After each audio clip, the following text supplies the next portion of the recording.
With the help of Hashem, we are learning Megillah, Daf Vav. We left off on Daf Hey Amid Beis.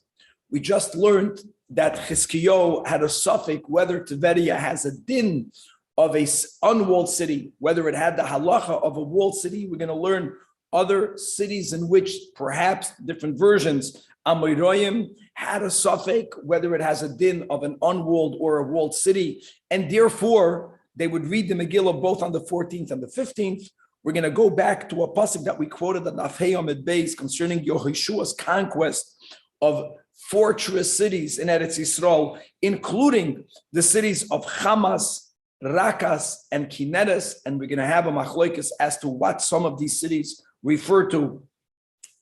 In other words, we have Tiberia, that we know what that is. We have a city called Tzipoiri, and we're going to see whether these words in Chumash, in Sefer Yehoshua, is referring to some of those cities. We're going to learn about the city of Kitroin. We're going to learn about the meaning of Eretz Yisrael being Eretz Zavas Cholof U'Devash. What does it mean that it's a land in which there flows milk and honey? We're going to see a little bit about the territory that God Almighty gave to the tribe of Zevulun, how Zevulun was dissatisfied with their lot, particularly when they compared their lot to that which God Almighty gave the tribe of Naphtali.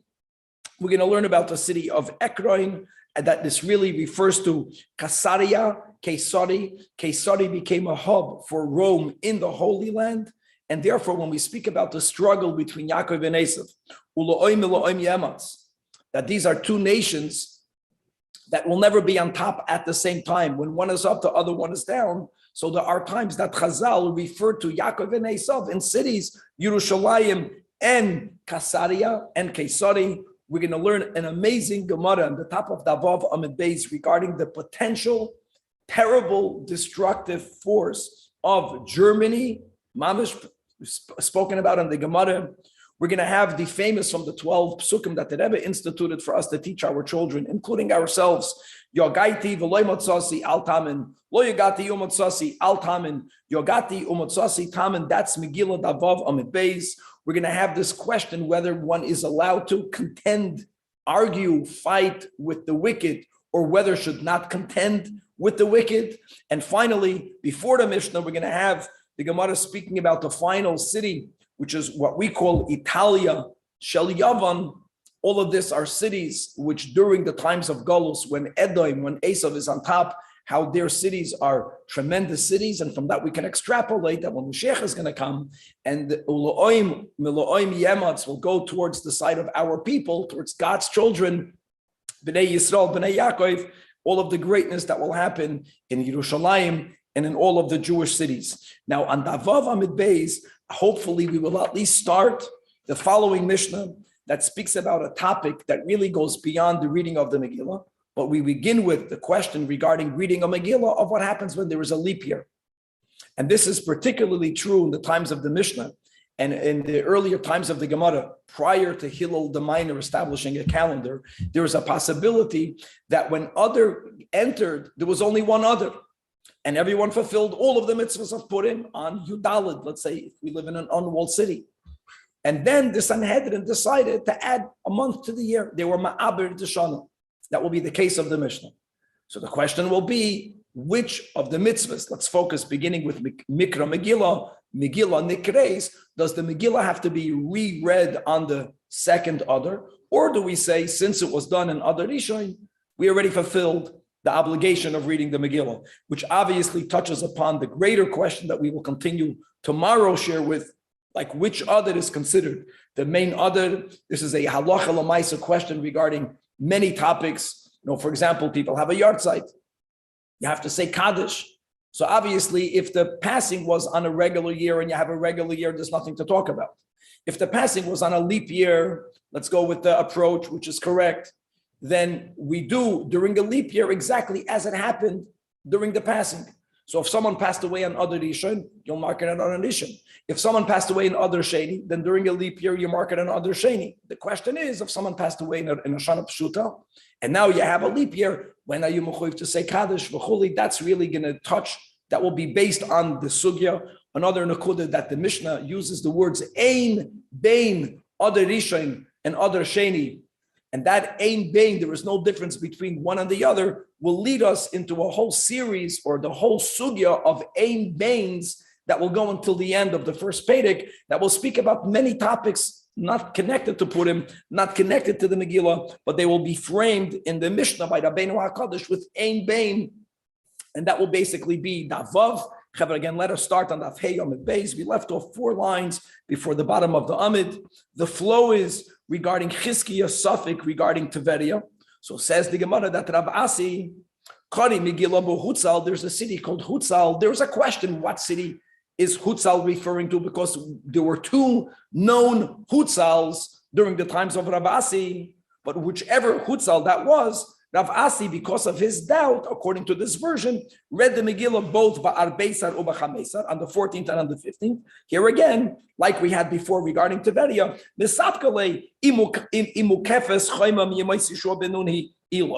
that's version number 1. Version number 2, that Amar Rav Asi, Hai Hutzal. And at least in the second version, we are clarifying which Hutzal we are referring to. The Hutzal, which is the base Binyamin. Not a doubt, Rav Asi established that it is Mukefes Chaima Miyamois Yeshua, and therefore the Megillah should only be read on the 15th of Adar. Chevra Daf Hey Amid Beis, the last line in the Amid. So since when we were speaking about Tiveria, we quoted the pasuk in Sefer Yeshua regarding the Arei Miftzar, fortress cities, and the pasuk speaks about Sidim and Seir, and then we mentioned Hamas, Rakas, and Kineres, and we had before the statement that Rakas in Sefer Yeshua is the city that we call now Tiveria. We will learn a different opinion that won't be accepted. But let's begin. The great Omar Rabbi Yechanan, look at his expression, Ki Havina Talia. Talia means young. Here it means when he was a boy. Amina Milsa, I made a statement, Disheilna Lisavaya, after which I consulted the Savaya, the elders. And by the way, that's a sign of youth. In other words, when we get older, first you consult the elders, and then you repeat what they said. When he was younger, he made a statement, after which he consulted the elders, Chevra Davav, and the elders concurred with Rabbi Yechanan, even though the Gemara will reject it in a moment. The Ishtakach Kavasi, and they agreed with me. So let's hear what was Rabbi Yechanan's statement. Unlike, again, we just had before that the word Rakas, the city Rakas mentioned in Yeshua is referring to Tiveria. So no, and by the way, that pasuk speaks about Hamas, Rakas, and Kineres. So if Rakas is Tiveria, Hamas is not. It must be another city. Rabbi Yechanan said that Hamas is Tiveria. And Hamas, and why is it called Hamas in scripture? Al Shum Chamei Tiveria. Because in the city of Tiveria, right, we have this blessed medicinal hot springs. And Rakas, then that's Rabbi Yechanan's statement as a child, that refers to the city of Tzipoiri, which are one of the many beautiful cities that are near Tiveria, but they are high up on the mountain tops. And why is the city of Tzipoiri called Rakas in Sefer Yeshua? Because Mishum de Medalia, because it's elevated, keraksa denara, like the banks of a river. The reason why the river is contained is because the river bank is higher than the river. So when scripture speaks about a city on top of a tall mountain, it can be called Rakas.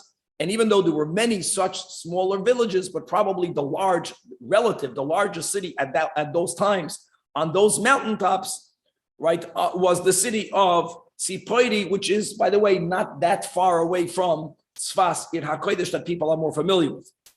Now, Kineres, the third or the final city that's mentioned in the pasuk of Yeshua, that refers to the city that nowadays we call Genoisar. And did we learn about Peres Genoisar? Kineres, because in the city of Genoisar, the fruits are so amazing, are so sweet. The Mesiki Peirei, Kikola de Kinore, it's as sweet as the sound of a harp. A lot is said on the statement. Normally, when it comes to sounds, we don't use the expression sweet. There are other versions here, but be that as it may, the biggest chiddush here that we're trying to point out is that even though we learned yesterday, Rakas Tiveria, Rabbi Yechanan even though he made this when he was a child, but the elders concurred with him that Hamas is Teveria. Amar Rava rejected that. Mi ikalamanda Amar Rakas laf Teveria. Is there anyone that says Rakas is not Teveria? In other words, it's not that Rakas is not Sipoida. Rakas is Teveria. Oh, and it proves it from the way people speak. A couple of proofs. Kishached inish hacher. Now Rava lived in Bavel. So Rava says if a Yid passes away in Bavel, and it was common practice for people to be buried in the Holy Land, amongst many other reasons, is that during the resurrection, the Yidden didn't have the schus to be buried in Eretz Yisrael, they will be transported. God is going to create different types of tunnels under the ground through which the remains will come to Eretz Yisrael, and they will all be resurrected dafka in Eretz Yisrael, and that brings about a certain amount of tsar to that person. But anyways, back over here. So says Rava, when a person passes away here in Bavel, so Hassan, there, Rava is referring to Teveria. There in Teveria, Softelei, Hachi. This is what they will say, that Godalu b'Sheshach, the person who passed away was great in Sheshach. What an amazing Rashi. Second line from the top. Sheshach, when you use the system of At-Bash, Sheshach is Bavel, right? At-Bash, Beishin, Shin, Shin, Chaf, Beis, Lamed. And they would refer to Bavel sometimes using the word Sheshach, that he was great in Sheshach, and the shame loy berakas, and he has a great name in Rakas. And again, we are referring to Teveria. It's not only the Rambam that was buried in Teveria, but whoever has the schus to go to Teveria or HaKodesh, many greats, speaking about Rab Meir, speaking about Rab Akiva, there's something about Yochanan ben Zakkai, they're buried all in Teveria. And furthermore, when the Aron of the person who passed away in Bavel would arrive in Teveria, so Safte Leyachi, they would make another eulogy in Teveria prior to the burial, and they would call this person, or they would call out, Oyhave Siridin. Siridin means those who live in the Holy Land. So lovers of the residents, Yoishvei Rakas, those who live in Rakas, we'll see clearly that's Rakas was Teveria. So Uvi Kiblu, go and receive, go be Makabel, Harugei Oimik, those who passed away in Oimik. Oimik is another word used for Bavel. We had this in Masechta Tainis, that it was the lowlands, which is why there was a lesser need of rains. All the rains of that region ultimately make their ways down, and they make the lands in Bavel moist, called Oimik. Another proof that Rakas is specifically referring to Teveria. Kinach nafshi de Rab Zera was born in Bavel. Rab Zera moved to the Holy Land. He fulfilled the mitzvah called Yishuv Eretz Yisrael, and Rab Zera lived in Teveria. Rab Zera passed away in Teveria. So Pasach Alei, this is what they said. Pasach Alei Uhu Savdana. That Eretz Shinar, Shinar is the land of Bavel. Eretz Shinar Haravayalda. That Rab Zera was conceived and born in Eretz Shinar. But Eretz Tzvi means the beautiful land, or the land of the deer. Eretz Yisrael is referred to also as Eretz Tzvi. The Gemara in Ksubas gives a few reasons. One is that when you skin a deer, right afterwards, you can't even see how that skin was able to fit over the animal.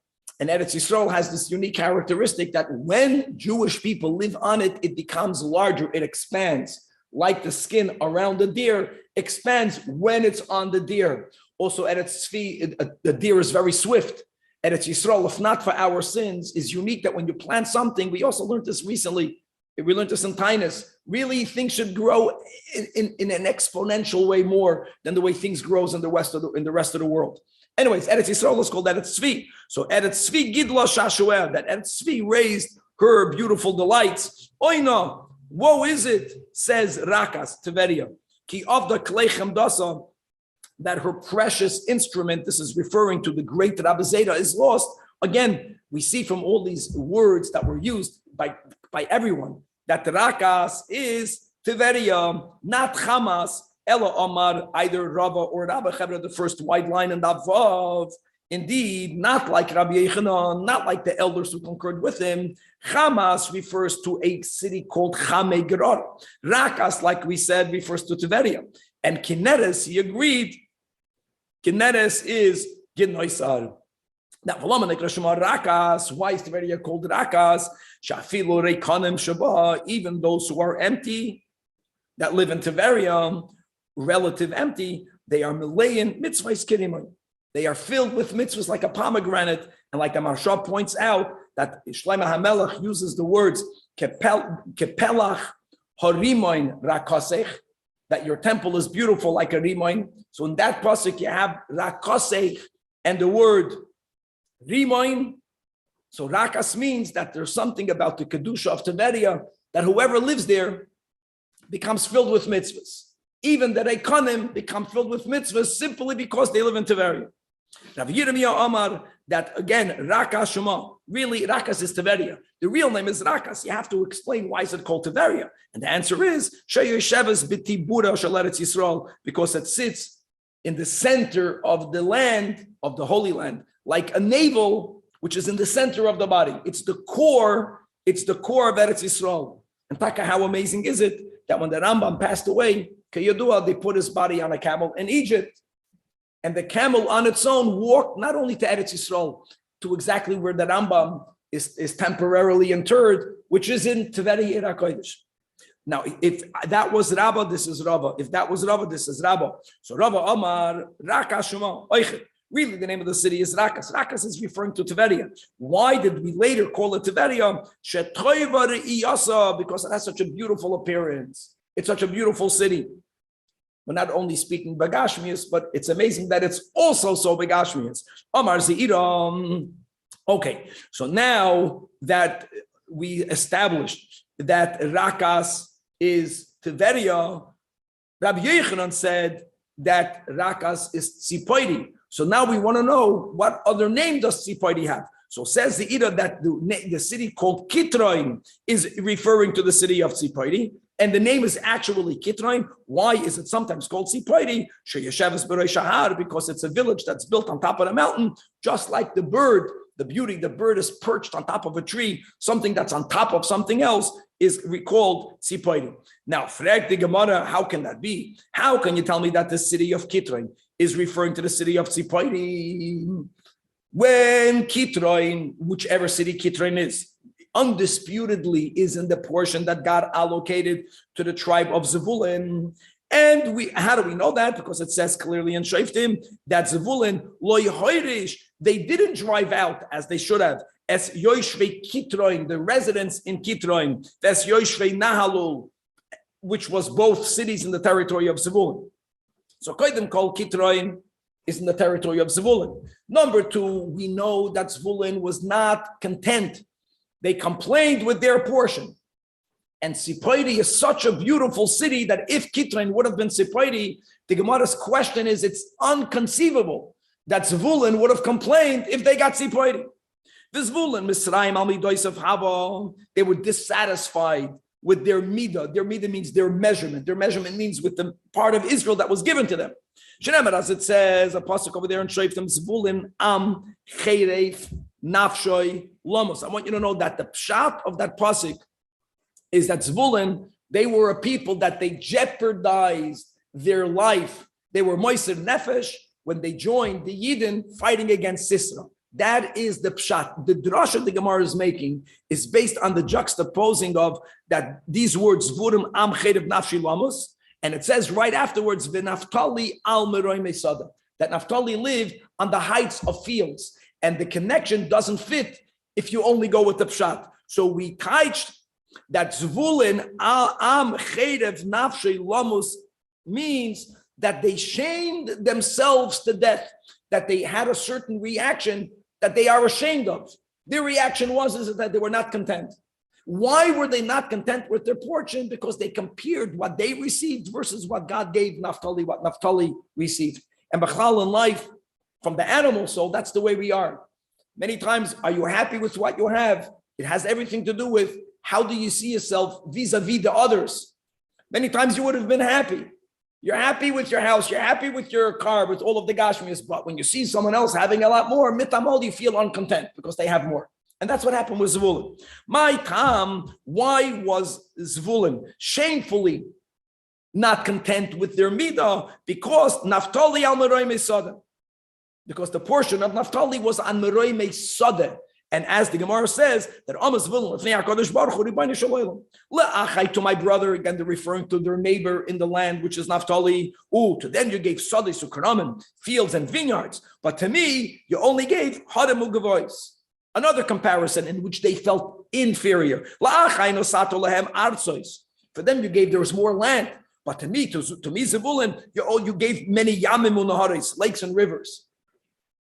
By the way, okay, let's go back. Amaloi, so God responds to Zevulun, hey, why are you complaining?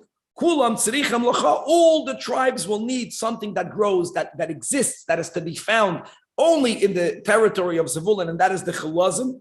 And that's something that we find in the brachas that Moshe Rabbeinu gave at the end of his life to the Shevet of Zevulun. Amim har yikro, they, right, they are peoples. They are peoples. They shall call peoples to the mountain because they lived in a mountainous area. And what do we find on these mountains? Usfunei. In those mountains, you find that which is covered. To munei chayil, things that are hidden in the sand. And what does that refer to? So Tani, Rabbi Yosef taught the following brayso: Sfunei, that which is covered, which is found in the mountainous regions of Zevulun, refers to the chilazim. By the way, that's part of the whole sugya of what is the chilazim. Even if it comes from the sea, or like the Chazal say in Menachos, it looks like a fish. Looking like a fish actually can mean it's not a fish. Right? Many people are of the approach it's some sort of snail, which might come from the sea, but it can properly, burrow itself under the earth, even in an earth area.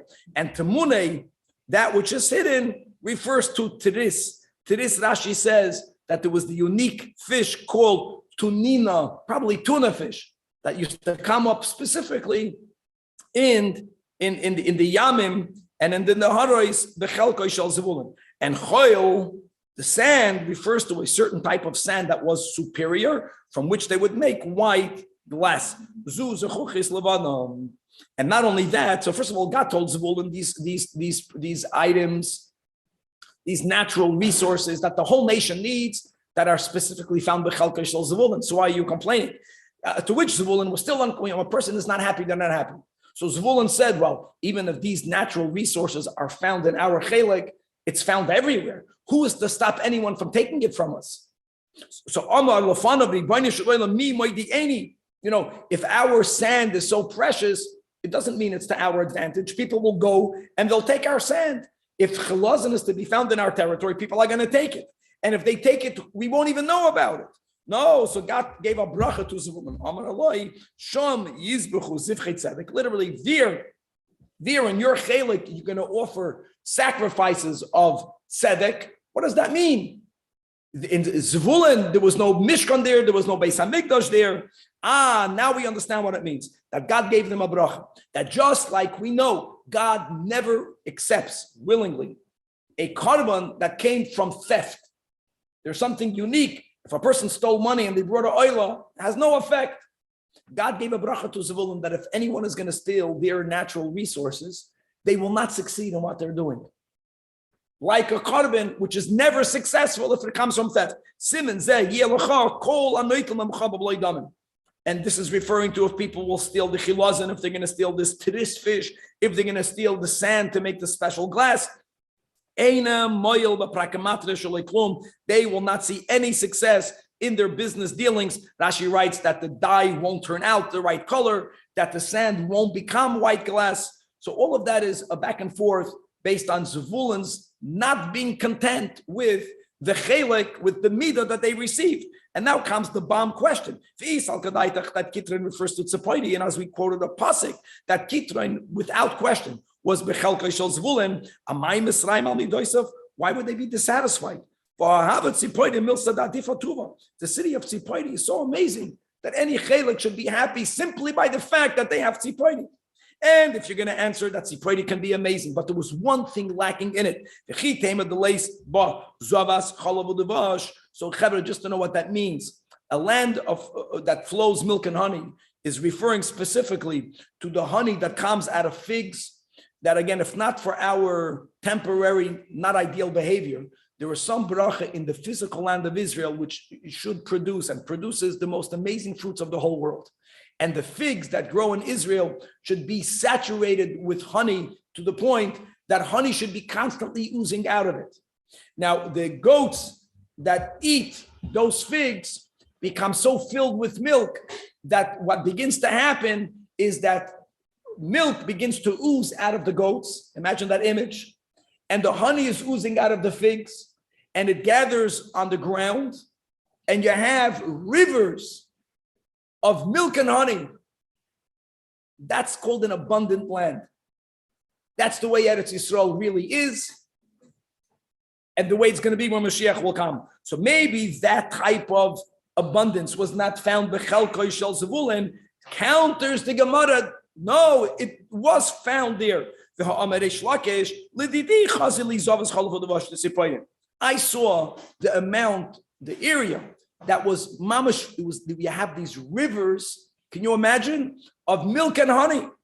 And you know how large it was, and it was 16 mil on 16 mil. There's around a 10-mile area of Zavas Cholov Udavash, all in Sipraini. And if you're going to still counter, well, yeah, you have to know how much the other one had. It's all about relative. Of course, God gave you amazing, but if God gave someone else something that you think is more amazing, you don't feel content. That this amount of 16 mil was relative to what God gave the other tribes inferior. That's not true, because for Amar Rabba Bar Bar Chana, Amar Rab Yechanan, that if you put together from the whole Eretz Yisrael, you know how much Eretz Zavas Cholav Udavash you would have? It would be like the area from Bei Kubei, that's an area, until the port, the Accra of Tulbanki, which is 22 parsa length and 6 parsa width. And you should know that 16 mil by 16 mil is a very significant percent of it. So they had Zavas Cholav Udavash, and it was a large amount. So all of that is based on the kasha. If Kitroin is not Sipoiri, Zvulun got Kitroin, it's shaykh for them to complain. It's not right. They should be ashamed to death. But if Kitroin hasn't its Sipoiri, how can they ever complain? And here gives the Gemara the answer that we all have to understand, that if a person is in a complaining zone, a complainer will always complain. It doesn't matter how much good that person has. When it looked at what God gave Naphtali, they had fields, they had vineyards, and Zvulun didn't. You can have the best in the world, you won't be happy. The grass is greener. The grass is greener on the other side. Daikanami, because the pasuk that we quoted, again, the pshat of the pasuk is complimenting Zvulun that they were willing to jeopardize their life. The problem with the pshat is that the hemshech pasuk doesn't fit when the pasuk concludes with the words v'naftali al meroy misadem.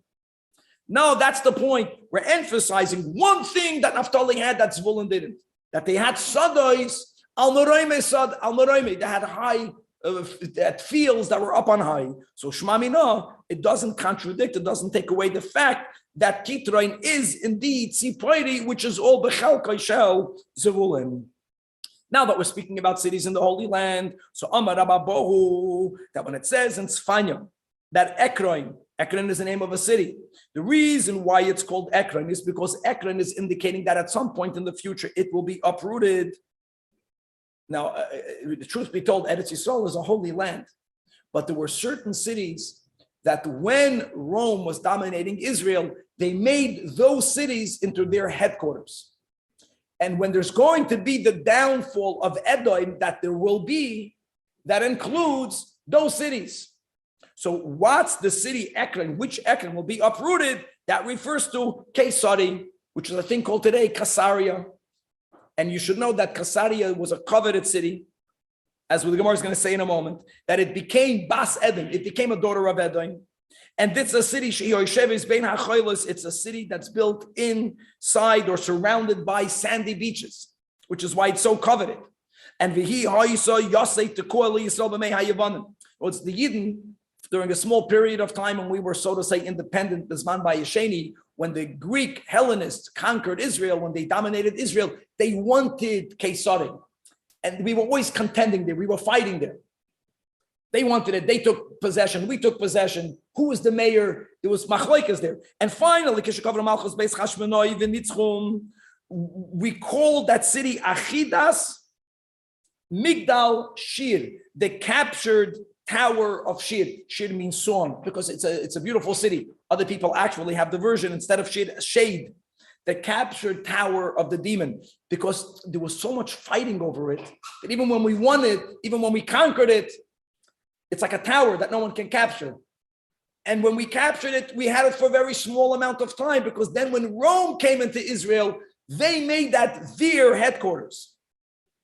And we are foretold in Sfanya that in the future, Edom will fall, which means that Caesarea will fall. Of course, it's going to be transformed to become a Jewish city, but the Roman domination in it will fall. And Amar Rabbi Yosi Bar Chanina, that the Hasiroisi dam of Mipiv, I will remove the blood from its mouth. V'shikutz of Mebein Shinov, and I'm going to take out that which is sheket, that which is detestable from in between its teeth. V'nishar gam hu lalikenu, and it too will be for God. In other words, when we speak about Caesarea falling or Rome falling, don't have in your mind the image that their things will be destroyed. No, their things will be turned into Jewish things. What's going on over there? In other words, Caesarea, which was the most beautiful city, Te'aket, uprooted, means Rome will be taken out from it. But everything that they build will be used for Jewish purposes. That's the meaning of this verse. That God will remove the blood from the mouth of Edom. That refers to their houses of Bamiyah. Bamiyah means many things. It means that they used to build certain platforms, certain structures. So God is going to take the platforms away from them. Uprooted doesn't mean it's going to be bombed. It means, as we'll see, that we will use it to serve God. The detestable will be removed from in between their teeth. Refers to Beis Galia Shalem. These are all different types of buildings and social areas where they would gather. That refers to Bati Knesias and Bati Midrashos Sheba Edom, that will be made in their Beis Bamios and in their Beis Galias, which is the whole topic of, can we convert, let's say, a church into a synagogue, with all of the details. To a certain degree, not only we could, but we should. Now, there are certain limitations to that with any kind of Pashat slate. There are certain things that became so connected to Avodah Zarah that we have to destroy. But the idea of taking an area that was built by Rome and uprooting Rome from it means that we're going to bring in there a shul, we're going to bring in there a Beis Medrash. And indeed, when it says in that verse, that these places will be to a chief of Yehuda. And Ekron, we just said, Ekron it's Caesarea, but it became at the time a hub for Rome. It will become like Yevusi. By the way, you know what Yevusi is? You say Yevusi is Yerushalayim. That Ekron will be like Yerushalayim. In other words, not that Ekron Teyaket and it's not going to exist. Just like Yerushalayim is a Jewish city, Ekron will become like Yerushalayim. Elu, listen to these words. These refer to the theaters, to the amphitheaters that were built and used by the Edomites, that in the future, their te'aker means hisapcha. That the chiefs of Yehuda will use them to teach Torah in public. If you remember when we made the Siyum Hashas in Met Station, that's a fulfillment of these psukim, that you have these areas that they were built. It's not Avodah Zarah. It was built for sport. So you have these huge amphitheaters. And Te'aker, Edom is out. Yidden, those buildings were only built for you to have a Yid to get up there and to gather 90,000 Yidden plus and to celebrate the Siyum Shel Torah. Amar Rabbi Yitzchak, the city of Leshem. Leshem is in the territory of Dan. Refers to Pamios. Ekron Te'aker, here again he concurs. It refers to Caesarea, that became a daughter of Edom. The kings, the noble people of Rome, when they were in charge of the Holy Land, that is where they hung out. Either the kings were raised in the city of Caesarea, the kings were appointed from the people there. There was something beautiful about that city that inspired the youth to grow up to be great leaders. And at that time, that was taken or used by Rome, and in the future, it's going to be given over to Yerushalayim. And indeed, Caesarea, the Yerushalayim, and Caesarea in the times of Shas, it was then the Rome hub of Israel versus Yerushalayim, which was always a Jewish city. That if someone is going to tell you both cities are destroyed, don't believe them. If someone is going to tell you Yashvu Shteim, they're both settled properly, don't believe them, because that's the nature of the world. That Yaakov and Esav, when one is up, the other one is down. So when Rome was in charge of Caesarea, there was never a time that they were both properly built. When Mashiach will come and Ekra and Teyakad, then they'll both be properly built because both will be Eden. Charva Caesarea, Joshua Yerushalayim. Charva Yerushalayim, only then Yoshua Caesarea. If someone tells you that, then believe them. As it says, you have a pasuk in Yecheskel, and then you have the nevuah of shame given to Rivka while she was pregnant in Chumash and told us. In Yecheskel it says, it shall be filled with her that is laid to waste. The waste of one is the filling of the other. It's very important to rule that, because even within the person, it's the same way also. You have the godly soul and the animal soul. You don't get to really love pizza and love God. Ultimately, you're going to have to choose. One has to be dominant, one has to be subservient, the godly or the animal. It's Edom or Yehuda. Rav Nachman Omar, that this concept is from a pasuk in Chumash, that she was foretold, no, it's one kingdom will be stronger than the other. They'll never be strong at the same time. What's the meaning of the pasuk? Yuchan Rasha Bal Lamed Tzedek, that let's show favor to the wicked. Bal Lamed Tzedek, can you not find anything righteous about the wicked? What are we referring to? Who said that in what context? So Amar says, Rebbe Yitzchak, these are words said by Yitzchak Avinu. How beautiful that the Rebbe Yitzchak is telling you what his namesake said. That Amar Yitzchak HaKadosh Baruch Hu, Ribono Shel Olam, have Rachmanis, Yuchan Esav, show chen towards Esav. We're saying that when Yerushalayim is going to rise up with Mashiach, Esav is going to go down. Yitzchak is going to ask for Rachmanis for his son. So Amar Loi, God will respond to Yitzchak, I'm sorry, Rashahu. Amar Loi, Yitzchak will tell God, Bal Lamed Tzedek, can't you find even one tzidkis about Esav? And the answer is, yeah, Esav had a merit, but it's not going to be enough because Esav destroyed Yerushalayim. So Amar Loi, God responded, not I can't find anything righteous. This is beautiful Gemara, 3 lines from the bottom. But God responds that the Eres Nechoichois, in the land of the upright, that's Yerushalayim, Ya'avel, he dealt wrongfully there. Whoever destroyed Yerushalayim will have to have a downfall with the coming of Mashiach. And that's Ada Yom Hazeh. Whoever is against Yerushalayim will have to have a downfall with the coming of Mashiach. And Yitzchak agreed to that. Yitzchak heard that Esav destroyed Yerushalayim. Amaloi, Yitzchak tells God, oh, Im Kain, Bal Yira Geus Hashem. He, my son Esav, should not see the majesty of God. The Amar Rabbi Yitzchak. What's the meaning of the pasuk? Al titen Hashem avei rasha, that God grant not the desires of the wicked. Al tafek. I'm sorry. So zumamoi al tafek. Zumamoi is when you have in animals. Animals are much stronger than people. How do we control an animal? Many times you put a nose ring, and from the nose ring, it's so sensitive by the animal that you can control them by hopping onto the ring. So there's a certain ring that God puts into the wicked, into Esav. And we are asking of God, never remove it. Because if God were to remove the nose ring from the wicked, from Germany, for a moment, they're going to destroy the world. Amazing. These things were written then. Rabbi Yitzchak said that again, Altit and Hashem Avei Rasha, don't give in to the desires of the wicked. Zomamai al Tafik, don't remove the nose ring of the wicked. Right, in order for the wicked to become Yorumu. Because if you remove their nose ring, then Yorumu sell. Then they're going to become exalted. And when the wicked become exalted, oy gewalt to the rest of the world. So Omar Yaakov lefnei HaKadosh Baruch Hu. Before you had Yitzchak defending Esav. Now you're going to have Yaakov praying to God to keep Esav in check. The last line of the Amid. That the Ribono Shel Olam, Al titein le'Esav harasha tavas liboy. Don't give in to the desires of the heart of Esav. Zomamai al tafik, don't take out the nose ring.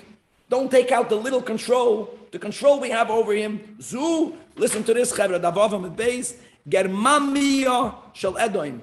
Rabbi Yaakov Emden, speaking about lived, he was born in 1697. He passed away when America was founded in 1776. We're speaking, when did Germany have the chutzpah to make war against the world? In the beginning of the 20th century. So the Gemara is speaking about Germania. Rashi writes, Shei Malchusi v'him Edom. We know that this refers to Germany. It refers to them. Keep the nose ring in them. She'el malei hein yoitzin. If they will go out together, they have a certain power of destruction. Machrivin kol ha'olam kuli. They will destroy the whole world.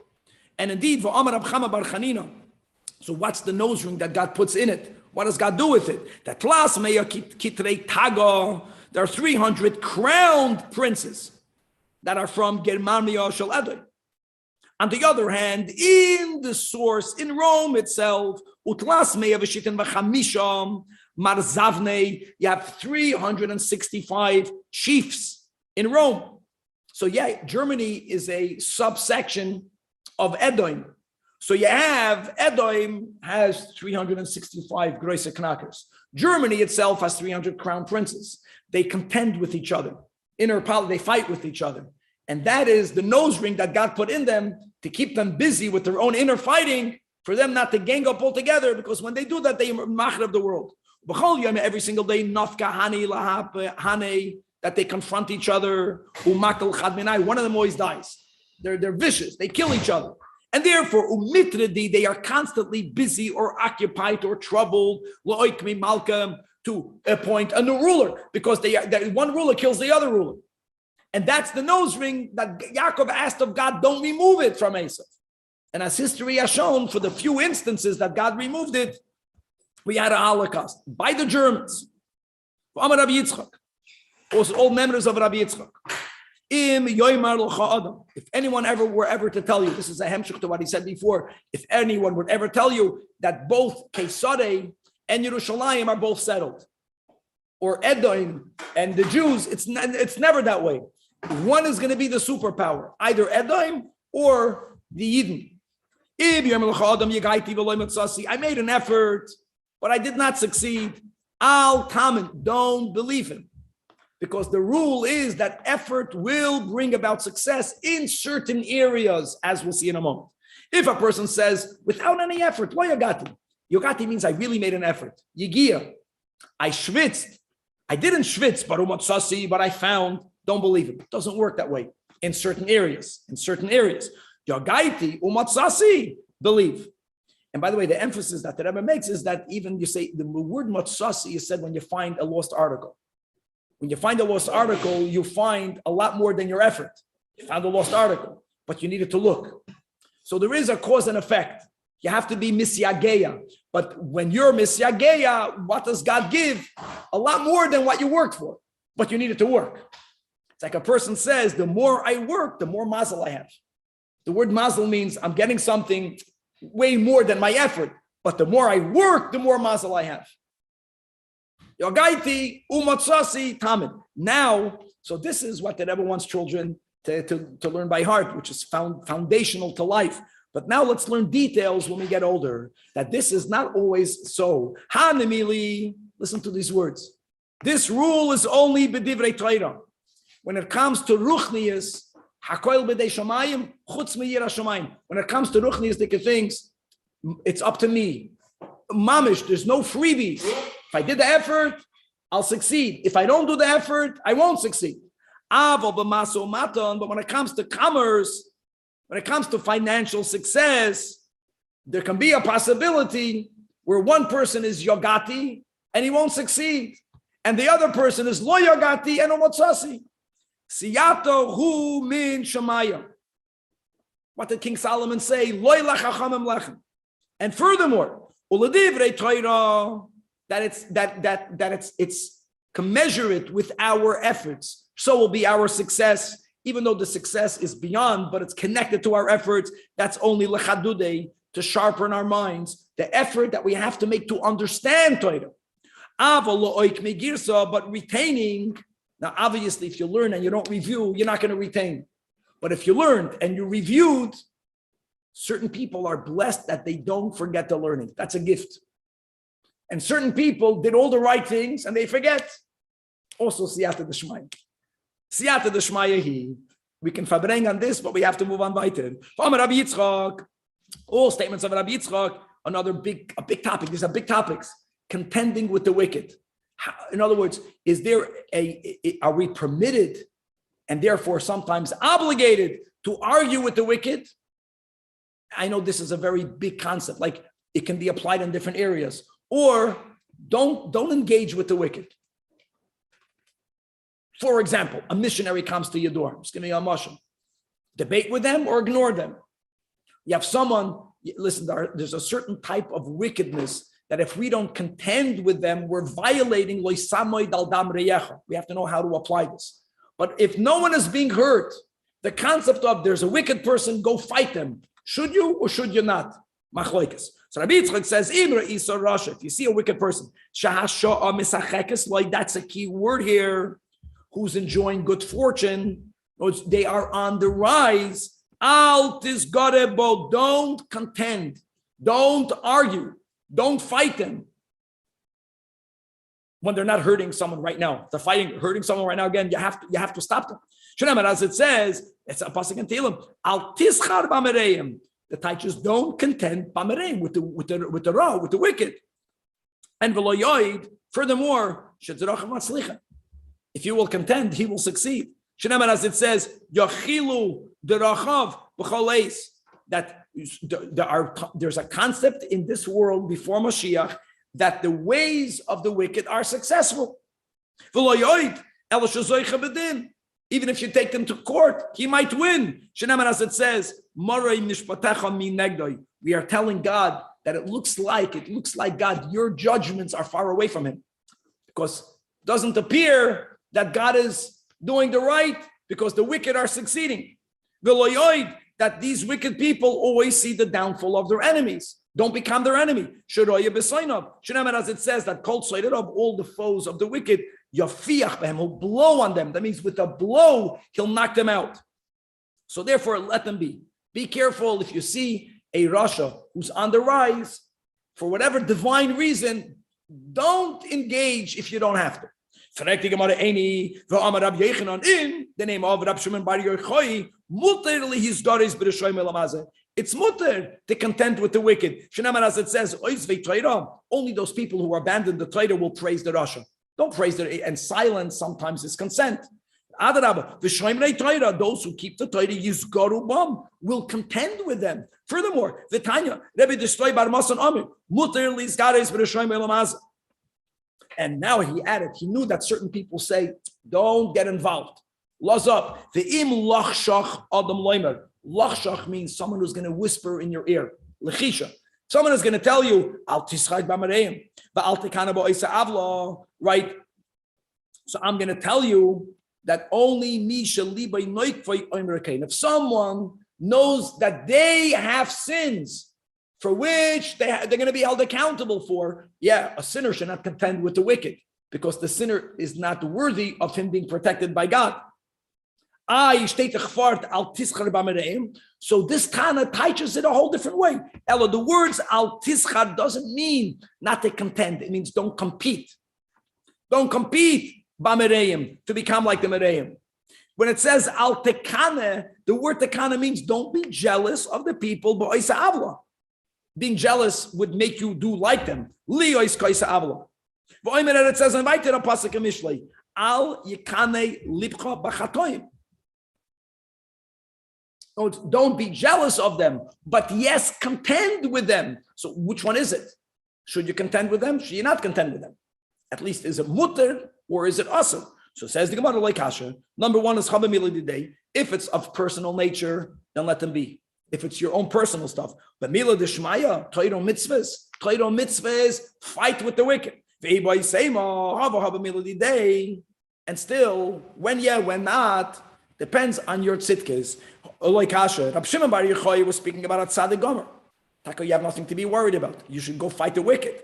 When Rabbi Yitzchak said that don't fight with the wicked, don't contend with the wicked, it's tzaddik she'eino gomer. The Amar Rav Huna Maidich said, Lama Samid Boiktim. Why do you look at those who are boigdim, those who are wicked, those who deal treacherily? Tachnish, why are you God silent? Bevela Rosh Tzadik Mimenu, when the wicked swallows the ones who are more righteous than the wicked. You see, it doesn't say that the Rasha swallows the tzaddik, because the Rasha can never swallow a tzaddik gomer. The Rasha can swallow someone who's tzaddik mimenu, but that's a tzaddik she'ena gomer. Tzaddik mimenu only by Leah. Tzaddik gomer any by Leah. The Iba Yisema. Let's begin with what Rabbi Yitzchak said. Shah misachekes loi. That when you see that there is a wicked that's on the way up, if you see that there's some sort of supernatural mazel, momentary mazel, lefisha to the Rasha at that moment, stay away. All right, Amarullah, let's conclude about the cities that were given to the wicked, and like we learned in Amad Aleph, that they're going to be transformed into Bati Knesiyas or Bati Midrashis. Amarullah, can you imagine? So what's the biggest base medrash today? At the Belza base medrash?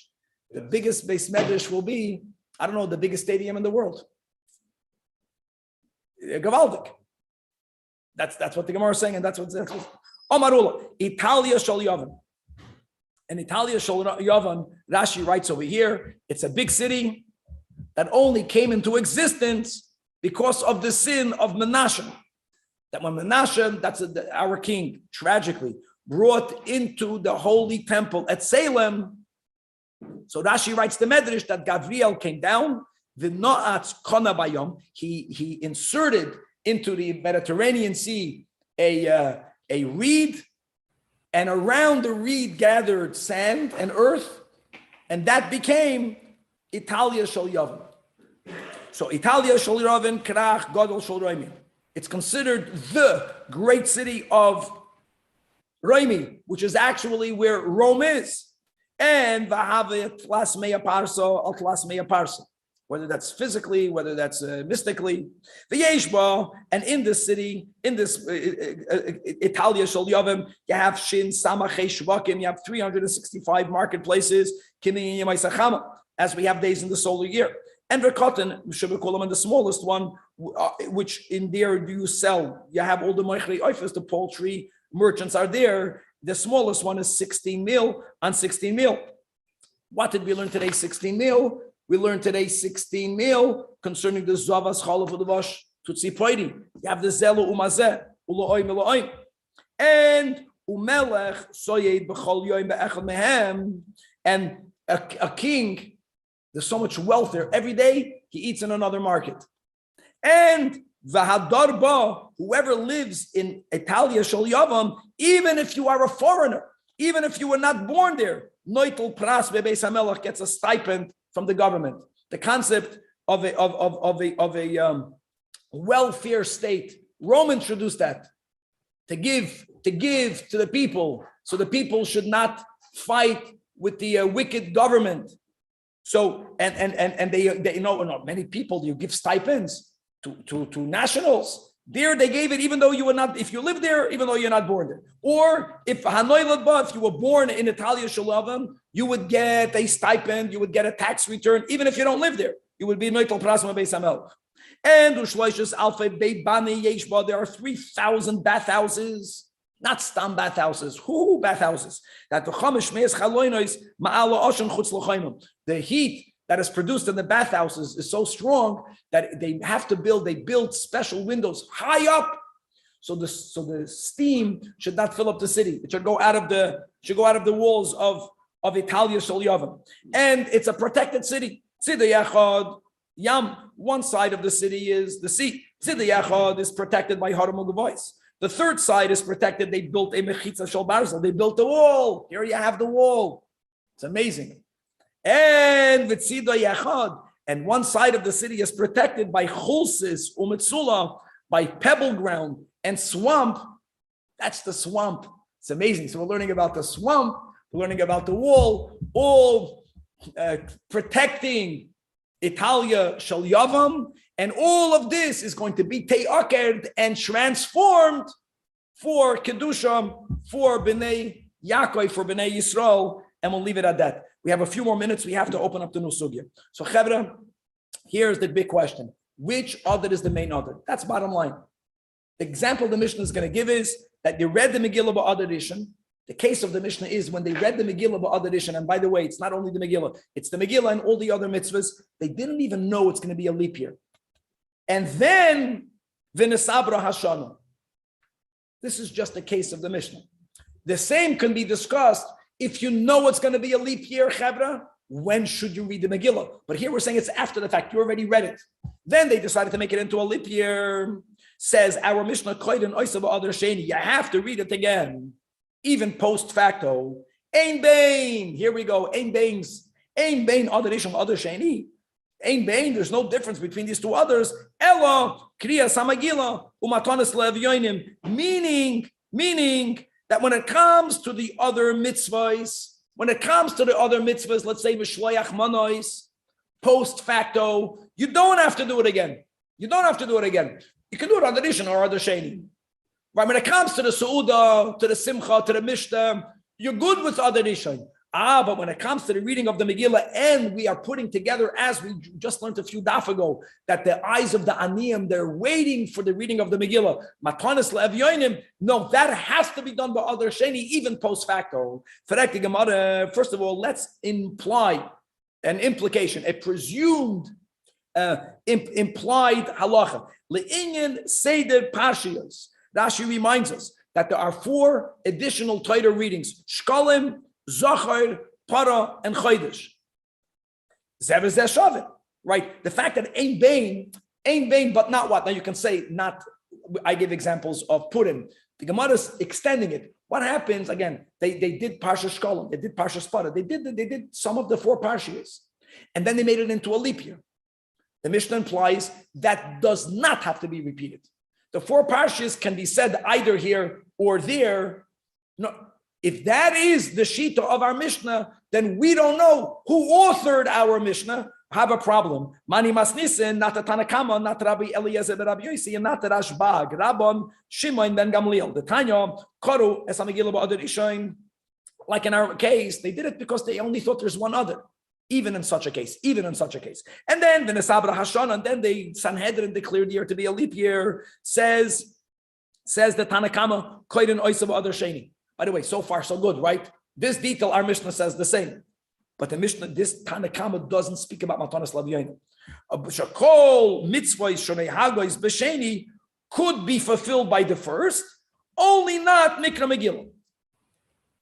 You already see, mashma, our Tana doesn't hold with that because our Tana spoke about Matanas Lavyonim, and we, by the way, we can get around that. The Gemara is going to say no. It may be the Tana Kama. It's a given that Matanas Lavyonim goes together with Mikra Megillah. Tana number 2, Rabbi Eliezer, but Rabbi Yossi Omer, no, ein koiden oisav other sheni. You don't have to read it again. Hers, you don't have to read it again. Shkol mitzvah shenagas b'sheni, no hagas b'rishon. That's for sure not our Mishnah. And Rashbag Omer, in the name of Rabbi Yossi, af koiden oisav other sheni, you have to read it again. Shkol mitzvah shenagas b'sheni, ein no hagas b'rishon. But don't think that rishon is nothing. The shavin, that hesped and tainus, is asur both by Rishon and by Sheni. It's like today we don't say Tachnun and Purim Katan. Now, says the Gemara, before we get back to our Mishnah, what other mitzvah is Rabban Shimon and Gamliel and the Tanakama arguing about, other than what they mentioned? And Afapa says that they are also arguing about Seder Parshiyos Ikabenayu. The Tanakama holds Lechatchila b'Sheni. But in the case of the Braisa, like our Mishnah, they didn't know there's going to be another Sheni.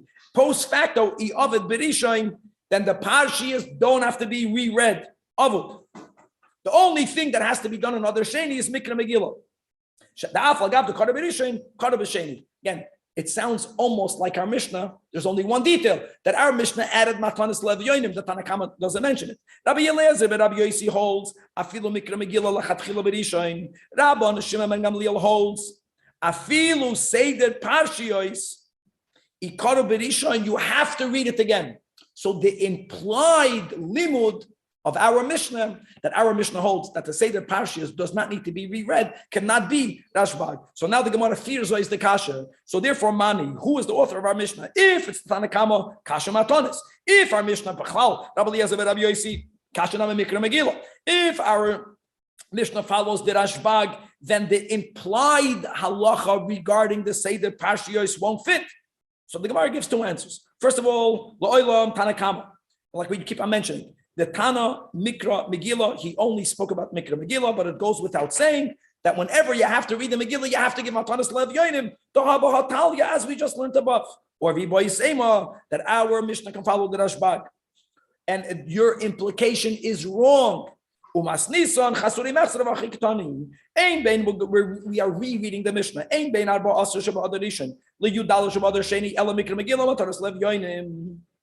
However, regarding Tainus, Hesped and Tainus, you have to mark that on both dates.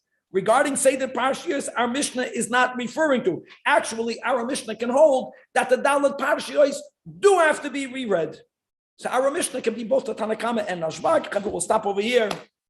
God willing to be continued. Rabbi, can I ask a quick question? Yeah, we got it done. Who's asking? Yenu? Yes. Michael was asking. Rabbi, earlier up until the end of the month of Adar.